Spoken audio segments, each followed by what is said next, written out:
Hi there, this is Jasmine from B-GHUD, and I have with me Mr. Abraham Verghese, retired barrister. Right. Namaste. Thank you very much for having me. I know that we are entering into a scheme where abstract issues are being talked about.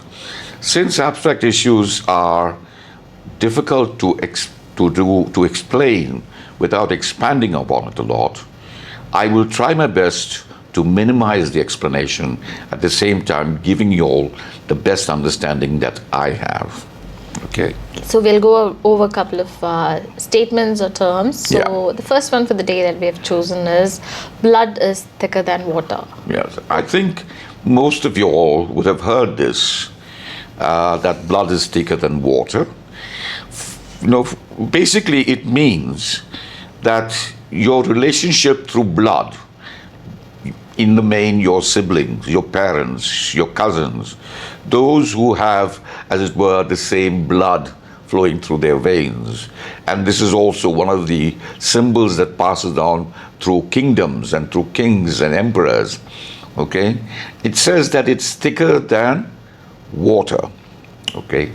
Yes, it is physically thicker than water anyway, but the real meaning is that when it comes to some serious issue, some serious matter, some time of need, some time of help, those who are close to you will be expected to act and support and give you the necessary help, rather than a stranger, which is like water, because there is no blood relationship.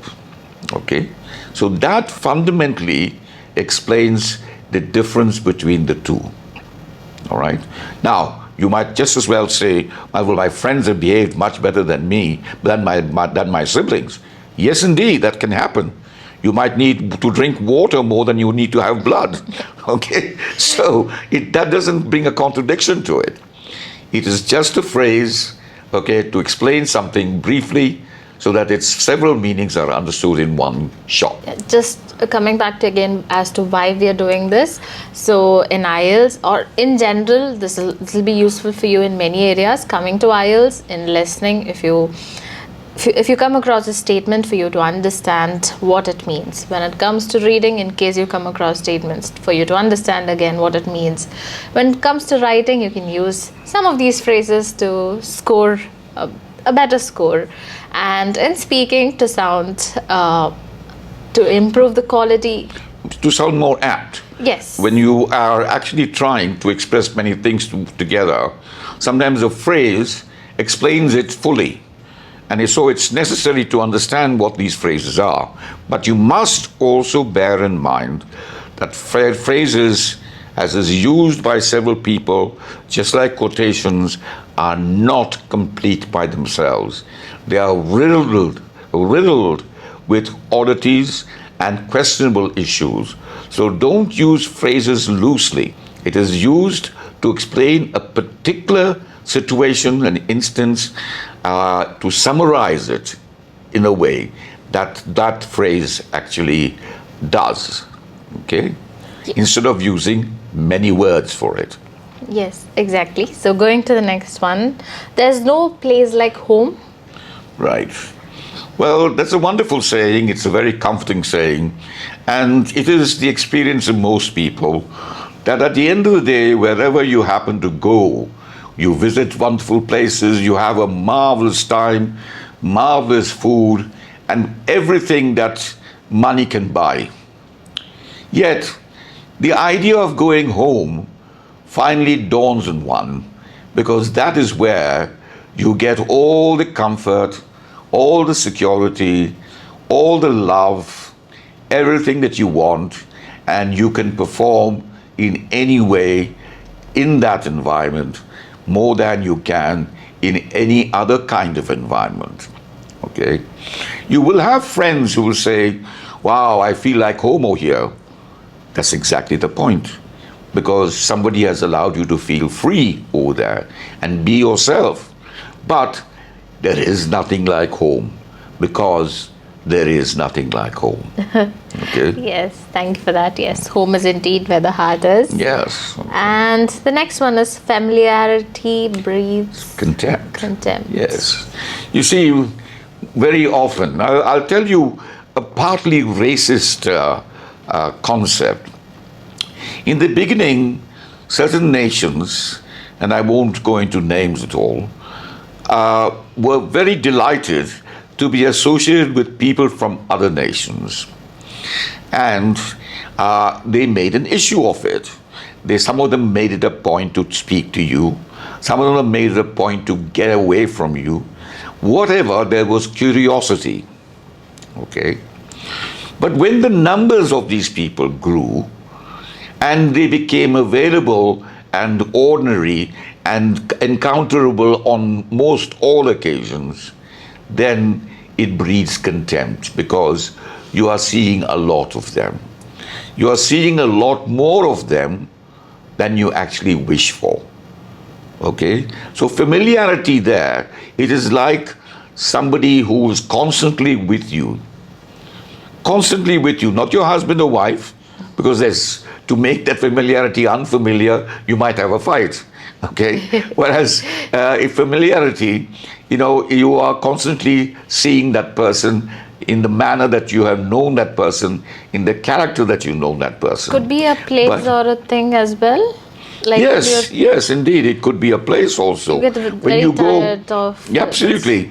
You see, when I was traveling in London down to work, I used to always wander at Trafalgar Square, Fleet Street, Tottenham Court Road, the Mall, and so on and so forth. But since I had to travel it every day, I became indifferent, almost contemptuous of it. Oh God, not again that way. Lord, that's all that. The daily commute. That's right. That's right. When you see too much of one thing and you've had enough of it, then you treat it with contempt. Okay, it all But contempt is a very strong word. It's a very strong word. I suppose in those sort of situations, you deal with it in an indifferent manner. Okay? And some will say in a nice word, insouciant, right? But don't go into all that. Make it simple. The simplicity is the most difficult thing to understand, but it shows control of the language. Okay? Got it. Next one, truth is stranger than fiction. Yes, indeed. Now, this is slightly more difficult. You see, truth is often hidden from us for various reasons, either because we are very remote from what actually happened, or we rely upon somebody else's opinion, or we hear it third hand, or we have it hearsay. It can be first-hand hearsay, second-hand hearsay, third-hand hearsay, and so on. And so, the truth is something in there. Somebody has been murdered. But the murder itself is not something that you will find comfortable with. When you know the truth of it, the truth might be that he killed himself, he committed suicide. The truth might be he tried to kill somebody but was in fact killed himself. So you see, when you come to cross the truth, it is different from fiction. I think with the changing times and the ongoing pandemic, looking back to a year or so, like the truth we've been living, indeed, it's been like these crazy movies that we see. Indeed. I'll tell you another example.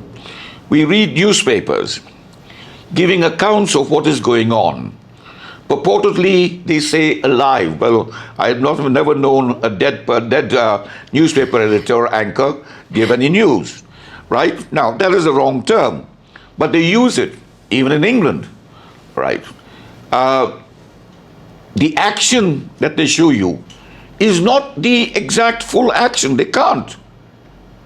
Only somebody in it, when that person says it or you see it firsthand, then it is the truth. Okay? So therefore, the truth is stronger than fiction. Fiction is something that you can imagine, you can make up, And when they say, God, I saw him kick 2 balls at one time with 1 foot. Well, when you're young, you'll believe anything. You say, wow, wow. When you're older, somebody tells you that. I saw this Brazilian player kick 2 footballs and dribble. You think, God, yes, that's possible. But when you look at the truth, you realize, oh my God, no, this is just an image that's being played on the screen. Okay? So that is what it is basically.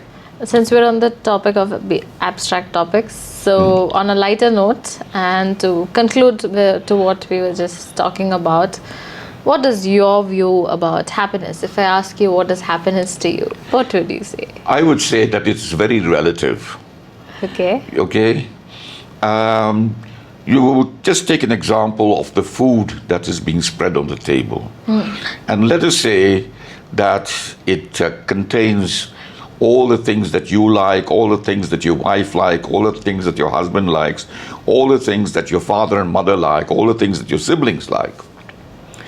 Now, it's also very likely that from amongst that, they will pick something that actually is something that they like more than the others. All right? And they keep saying to you, eat this, eat this. Okay, it's very nice, it's very nice. Now, that is very relative. Yeah. Okay? Because to you, the taste, that what hit your eye and what immediately caught your attraction was either something that was familiar to you, or because it was displayed in such a manner, your curiosity got the better of you, and you decided to have that. And it made you happy. Similarly, in many other instances, it is according to what you yourself feel. But you can spread happiness, right, by being kind, by being humane, by smiling, by not talking back unnecessarily, by being pleasant. And that creates happiness. Okay? Now, that's the same behavior with different people has different effects. All right? So that is where I say it is very relative. Definitely. So I think for me, happiness means, like you said, it's relative. And on a lighter note, again, a good cup of tea with Exactly. good company might be happiness. So tell us what. I hope that includes me. Right now, yes, we are happy. We Absolutely. are, yes, we hope you're happy too. So do leave in the comments below what makes you happy, and we hope you found this video useful. Thank you, and until next time, thank you. Namaskaram.